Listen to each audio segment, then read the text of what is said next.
আপনার প্রিয় মাটির হাঁড়িটি আর কখনো ভেঙে যাবে না বা ফেটে যাবে না যদি আপনি আমার এই টিপসগুলো ফলো করেন, তাহলে দেখবেন যে আর কখনো ফেটে যাবে না, ভেঙে যাবে না। আপনি দীর্ঘদিন পাতিলটা ব্যবহার করতে পারবেন। তাহলে চলুন দেখি। তো প্রথমে যে কাজটা করতে হবে, হাঁড়িটাকে সুন্দর করে ধুয়ে নিতে হবে। এরপর চুলার ওপর করে দিয়ে চুলার আঁচ একেবারে লো মিডিয়ামে রেখে হাঁড়িটা উপরে বসিয়ে দিতে হবে। তো আমি এখানে আগে থেকে পাতিলটা ধুয়ে নিয়েছি, ধুয়ে নেওয়ার পরে এভাবে বসিয়ে রাখছি প্রায় 15 মিনিট ধরে। তো আমার পাতিলটা দেখেন সম্পূর্ণ শুকিয়ে গেছে। তো এইভাবে আপনাদেরকেও রেখে দিতে হবে, তাহলে দেখবেন যে হাঁড়িটা আর কখনো ফেটে যাবে না বা ভেঙে যাওয়ার চান্স থাকে না। তো আমি এখানে চা তৈরি করব, আর এই চায়ের জন্য আমি এখানে 2 কাপ পরিমাণ পানি নিয়েছি। আর এখানে হাঁড়িতে রান্না করার প্রথম যে কাজটা করতে হবে, এই হাঁড়িটা কিন্তু তাড়াতাড়ি গরম হয় না। প্রথম দিকে চুলার আঁচ হাই হিটে রেখে রান্না করতে হবে।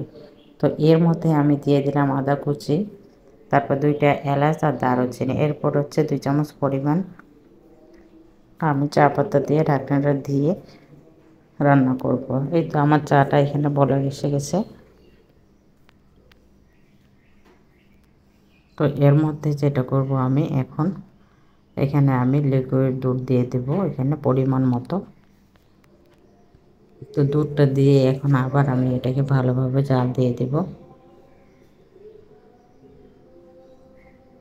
তো এই চায়ের যে ফ্লেভারটা না খেলে আসলে বোঝা মুশকিল।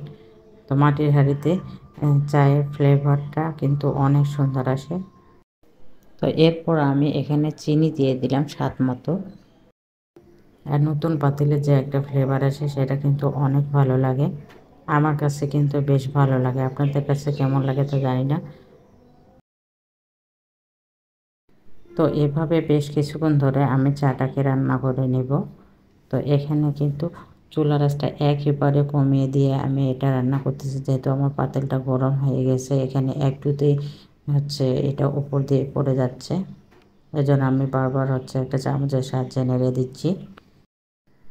তো এখানে আমার অলরেডি চাটা হয়ে গেছে। তো এখানে একটা আমি কাপের মধ্যে ঢেলে দেব। তো এতক্ষণ যারা আমার ভিডিওটা দেখলেন সবাইকে অসংখ্য ধন্যবাদ। আর মাটির হাঁড়ি পাতিলে রান্না করে খাওয়ার কার কী রকম অভিজ্ঞতা আছে অবশ্যই কমেন্টে জানাতে পারেন। তো ভিডিওটা আজ এই পর্যন্তই। সবাই ভালো থাকবেন, সুস্থ থাকবেন, আর আমার ছোট্ট পেজটার পাশে থাকবেন। আল্লাহ হাফেজ।